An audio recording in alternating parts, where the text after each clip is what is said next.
Assalamualaikum Sobat Football United, ringan amatiran ala gue. Jadi Manchester United ini kan di beberapa video sebelumnya dikabarkan mengincar pemain muda dari AC Milan dan juga dari Boca Juniors yang masih sangat muda ya. Dan ada beberapa pertanyaan tentu saja, apakah memang Manchester United ini serius ingin mengejar gelar juara, mengincar Aaron Anselmino. Ini dia nih, defender berusia 18 tahun dan penyerang dari AC Milan juga usianya masih 16 tahun kan. Ini kan kalau Manchester United mendatangkan, tentu saja pemain ini belum jadi. Seperti apa sih sebenarnya yang ingin dilakukan oleh Manchester United? Kalau gue lihat ya, ternyata sepertinya Manchester United ini ingin menerapkan model transfer baru, di mana menciptakan lingkungan sendiri, environment sendiri dalam skema multi club.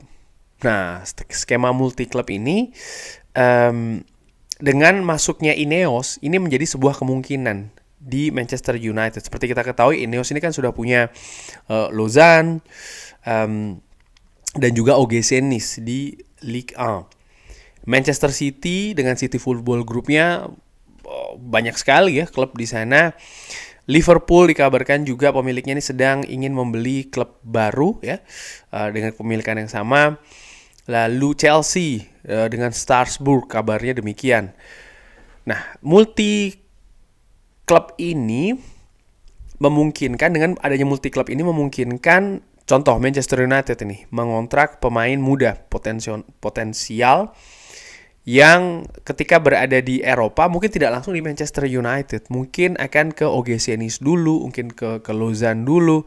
Di situ ada resiko yang kecil ketika Manchester United ini mentransfer pemain ya, harganya tentu saja berbeda dengan yang mentransfer adalah OGC Nice. Nah, setelah dari OGC Nice ya, tentu saja Manchester United dengan kepemilikan yang sama, Ineos, ataupun juga di Lausanne ya, ini kan memiliki keuntungan. Mungkin biaya transfernya tidak terlalu tinggi, harganya mungkin sesuai dengan market, tidak ditambah-tambah ya. Sehingga Manchester United bisa mendapatkan dua hal sekaligus, yaitu adalah pemain yang berkualitas, yang sudah tertempa dulu ya di Eropa dengan liga mungkin kualitas yang di bawah Premier League. Di samping juga dari sisi keuangan, dari sisi finansial, Manchester United juga akan mendapatkan pemain dengan harga yang lebih masuk akal, karena ya dibeli dari klub sendiri kan, kurang lebih demikian. Kendati pun sebenarnya sih gue kurang begitu setuju ya dengan sistem multi klub ini, tapi nampaknya inilah masa depan dari sepak bola, di mana juga aturannya kan memperbolehkan klub untuk melakukan hal tersebut. Manchester United sendiri melihat 10-11 tahun belakangan terakhir ini kan sering sekali mendatangkan pemain bintang dengan harga sudah tinggi sekali, dan ternyata memang pemain-pemain tersebut sudah tidak lagi berada di puncaknya, sudah mulai turun sedikit atau bahkan turunnya sudah banyak, namun harganya sangat tinggi sekali. Manchester United selama 11-10 tahun belakangan ini sangat jarang sekali bisa membeli pemain muda potensial ya, yang harganya make sense, lalu setelahnya grafiknya terus naik nih, sehingga dalam tempo 2-3 tahun bisa menjadi pemain premium di Manchester United. Nyaris setelah Cristiano Ronaldo dengan Sir Alex Ferguson ya, lalu setelah Sir Alex Ferguson ini pensiun, praktis belum ada lagi sih kalau gue lihat. Kalaupun ada pun juga tidak konsisten. Oke, saat ini kita ada Kobbie Mainoo, kita ada Alejandro Garnacho, tapi bagaimana dengan pemain-pemain lain? Nah, dengan adanya multi club ini ada opsi lebih luas. Jadi pemain itu tidak harus berada dari atau tidak harus tampil dari akademi ya. Tapi tentu saja ini juga menurut gue penting ya, bagaimana pemain tetap harus atau klub tetap harus memberikan kesempatan atau bahkan jalur dalam tanda kutip dari pemain akademi untuk bisa ke tim utama Manchester United. Tapi untuk pemain yang dari luar akademi Manchester United ada ya katakanlah seperti kayak klub satelit ya. Ini tentu saja bukan hal yang positif bagi fans OGC Nice ataupun juga Lausanne, karena ketika mereka mendapatkan pemain bagus, pemain itu mungkin tidak akan stay lama. Sebagai suatu contoh, Jean-Claire Todibo ini kan dianggap pemain yang sudah atau hampir ke Manchester United musim lalu, mungkin musim panas ini akan direalisasikan. Ini kan meninggalkan back tengah atau ya posisi back tengah yang bisa saja diisi oleh pemain muda dari Boca Juniors tersebut. Gue juga melihat kasus dengan Erling Braut Haaland ketika ditawarkan oleh Ole Gunnar Solskjaer pada saat itu. Seandainya Manchester United sudah punya klub satelit ya dengan sistem multi klub tersebut, mungkin manajemen bisa saja mengambil resiko dengan kita beli Erling Haaland dengan harga sekian. Karena pada saat itu kan sekarang kita lihat Erling Haaland sudah menjadi pemain yang established, pemain yang premium. Tapi pada saat itu manajemen kan harus percaya atau ya memegang pendapat dari sedikit orang. Dalam hal ini adalah Ole Gunnar Solskjaer.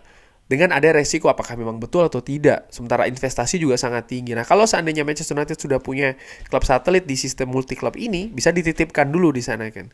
Ini juga sekaligus menurut gue ya melihat kenapa kok Erik ten Hag dia lebih suka untuk mengambil pemain dari Liga Belanda atau bahkan dari Ajax sekalipun. Kenapa? Karena resiko lebih kecil. Itu pun juga ada jebolnya ya kan dalam tanda kutip dengan Anthony contohnya. Didatangkan tapi dengan harga yang terlalu tinggi dan lain-lain. Ini kan yang harus diselesaikan, dicari solusinya, dan nampaknya memang sistem multi klub inilah yang akan digunakan oleh Ineos dalam membangun skuad Manchester United ke depannya. Dan ini juga dilakukan oleh klub-klub lain. Dari situ gue melihat, ya mungkin nanti di musim panas akan ada perimbangan. Artinya Ineos juga tetap akan melihat pemain-pemain muda ya, yang bisa jadi tidak langsung ke Manchester United, tapi akan diberikan ke OGC Nice, ke Lausanne. Di situ juga menarik nih, apakah biaya transfernya atas nama klub Manchester United lalu dipinjamkan ke OGC Nice, atau OGC Nice nih yang membeli pemain tersebut dan dibesarkan di OGC Nice. Ini merupakan hal yang sedikit berbeda ya sistemnya. Di samping juga gue menilai atau melihat Manchester United nampaknya tetap akan di bursa transfer musim panas nanti akan mencari pemain premium. Tapi mungkin jumlahnya tidak banyak, karena kalau Manchester United hanya mencari pemain muda, katakanlah demikian ya, tentu saja ini akan ada waktu ya kan, dan ya Sir Jim Ratcliffe melihat 2-3 musim ke depan inilah dia sangat berharap Manchester United itu sudah naik levelnya, sudah berada di gelar perburuan juara atau bahkan sudah mendapatkan trofi. Ini hal yang menarik menurut gue. Sekali lagi ada hal yang berbeda ya, konsep ini multi club yang ya Manchester United dalam 10 tahun belakangan terakhir atau bahkan sebelumnya juga tidak familiar dengan hal ini. Klub-klub besar menurut gue Manchester City atau bahkan mungkin Real Madrid juga sudah melakukannya. Bagaimana mereka bisa mendatangkan pemain-pemain muda ya, Vinicius Junior ya kan, Rodrigo dengan usia yang pas berada di Real Madrid, dengan masa bermain di Santiago Bernabeu juga lebih lama lagi. Dan ini ada menurut gue juga kejelian Manchester United kalau soal masalah kejelian ini. Terakhir kali menurut gue mendatangkan pemain yang dengan harga yang murah, bahkan sangat murah, tapi ternyata impact-nya cukup besar. Javier Hernandez ya, didatangkan dari klub Meksiko, didatangkan dari Chivas Guadalajara di Meksiko dengan harga kalau nggak salah nggak sampai 10 juta, tapi luar biasa menurut gue impact-nya di Manchester United, di depan Manchester United. Dan setelahnya mungkin pernah hampir Daniel James ya, tapi Daniel James sudah tidak di klub lagi, tidak cukup lama juga berada di klub. Dan menurut gue hal-hal seperti ini juga harus dilakukan oleh klub. Artinya mendatangkan pemain dengan lebih jeli. Dan sekali lagi ya, dengan adanya multi clubs ini mereka punya opsi nih, pemain ini akan dibesarkan di mana, apakah di Manchester United atau di klub lain, untuk mengecilkan resiko investasi. Nah itu dia tuh, mengecilkan resiko investasi terhadap pemain-pemain yang baru didatangkan tersebut. Bagaimana menurut Sobat Football United? Skema multi club ini di Manchester United, optimis, pesimis? Bisa drop di kolom komen. Terima kasih sudah menyaksikan. Jangan lupa like, subscribe. Wassalamualaikum warahmatullahi wabarakatuh. Thank you.